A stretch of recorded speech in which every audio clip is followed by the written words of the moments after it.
สบายดีพวกน้องแม่นกลุ่มที่3จากภาคการจัดการ จะมานำเสนอบทเรียนบทที่3พื้นฐานทางสรีวิทยากับพฤติกรรม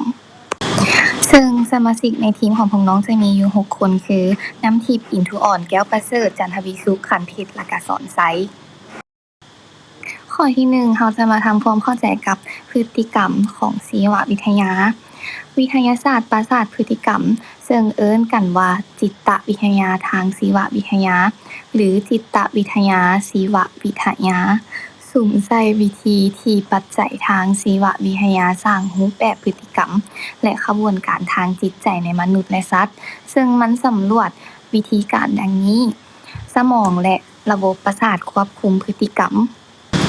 พันธุกรรมมีอิทธิพลต่อลักษณะและการกระทำฮอร์โมนมีผลกระทบต่ออารมณ์และการตอบสนองวิวัฒนาการช่วยให้พฤติกรรมปรับตัวเพื่อการอยู่รอด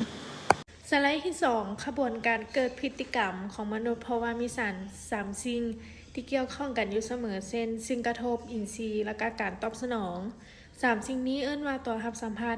เฮ็ดหน้าที่รับสัมผัสจะส่งข่าวไปหาสมองอินทรีย์ทั้ง5มีหูตาดังลิ้นและผิวหนังดังนั้นการเพาะพันธุ์ระหว่างสรีระกับการเกิดพฤติกรรมมีอยู่4ภาคส่วนคืออวัยวะสัมผัสระบบประสาทระบบกล้ามซีนระบบตอมสไลด์ที่3ระบบกล้ามซีนมี3ชนิดคือกล้ามเนื้อลายเฮ็ดหน้าที่เป็นเอกเทศอยู่ใต้การควบคุมของระบบประสาทจึงเอิ้นว่ากล้ามเนื้อเจตนากล้ามเนื้อเรียบเกียงสามารถทำงานเองได้โดย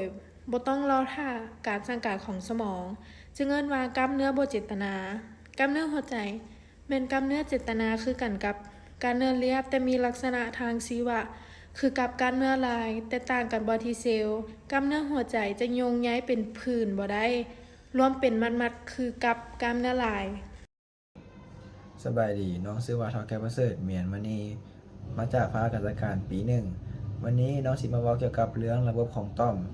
ระบบของต่อมจะประกอบด้วย2ชนิดคือชนิดที่1ต่อมมีท่อหรือเอ็กโซซินเป็นต่อมที่ผลิตสารต่างๆที่ต่อมเป็นผู้ผลิตขึ้นแล้วนำออกไปสู่อวัยวะอื่นหรือส่งออกนอกร่างกายโดยมีท่อน้ำส่งเส้นต่อมน้ำตาและต่อมน้ำลายชนิดที่2ต่อมบ่มีท่อหรือเอนโดซินแม่นต่อมที่เชื่อมต่อกับอวัยวะต่างๆพร้อมผลิตสารที่มีชื่อว่าฮอร์โมนเข้าสู่กระแสเลือดโครงสร้างระบบประสาทแบ่งออกเป็น3ภาคส่วนย่อยคือเซลล์ประสาทระบบประสาทส่วนกลางระบบประสาทส่วนนอกระบบประสาทส่วนกลางแม่นระบบประสาทที่มีเซลล์ประสาทหลายที่สุดในบรรดาระบบประสาททั้งหมดซึ่งประกอบด้วยไขสันหลังและสมองไขสันหลังเป็นท่อลำยาวไปตามช่องกระดูกสันหลังของคนเฮาซึ่งประกอบด้วยเซลล์ประสาท3ประเภทคือเซลล์ประสาทนำเข้าเซลล์ประสาทนำออกเซลล์ประสาทเชื่อมต่อสมองเป็นศูนย์กลางของพฤติกรรมและการควบคุมการทำงานของระบบประสาทซึ่งแบ่งออกเป็น3ส่วนคือสมองส่วนหน้าสมองส่วนกลางสมองส่วนหลังสบายดีน้องมีชื่อว่าสอนไซมาจากภาคการจัดการวันนี้น้องชิมานบอกโครงสร้างประกอบของสมองมี3ภาคส่วน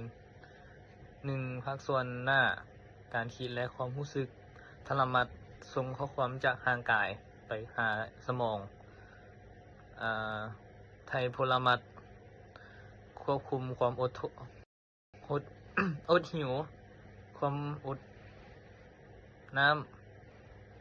การนอนฮอร์โมนระบบลิมบิกความจำและอารมณ์สมองส่วนกลางการเคลื่อนไหวและการตอบสนองควบคุมการตอบสนอง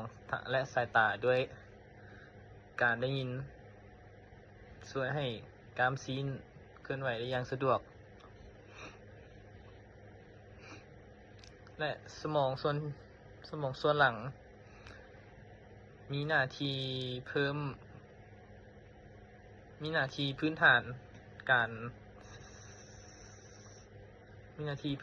ฐานของชีวิตเมดูลา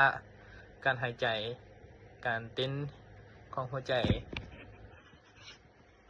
ความดันเลือดพร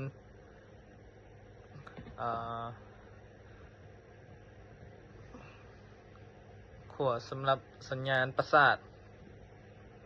ซิริเบลาการดุนแยงและการประสานของร่างกาย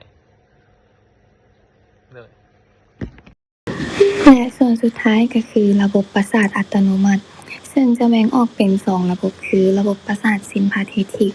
และระบบประสาทพาราซิมพาเทติกซึ่งหน้าที่ของระบบประสาทซิมพาเทติกแม่นต่อสู้หรือหนีมีการเคลื่อนไหวในช่วงที่มีความตึงเครียดหรือฉุกเฉินเพิ่มพลังงานและความตื่นตัวและอวัยวะต่างๆจะตอบสนองร่วมกัน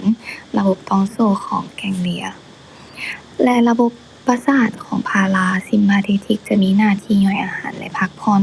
มีการเคลื่อนไหวในช่วงผ่อนคลายและนอนหลับเฮ็ดให้ร่างกายสงบและรักษาพลังงาน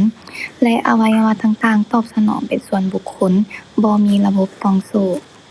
ในการนำเสนอบทที่3ของพวกน้องก็จบลงเพียงเท่านี้ขอขอบใจ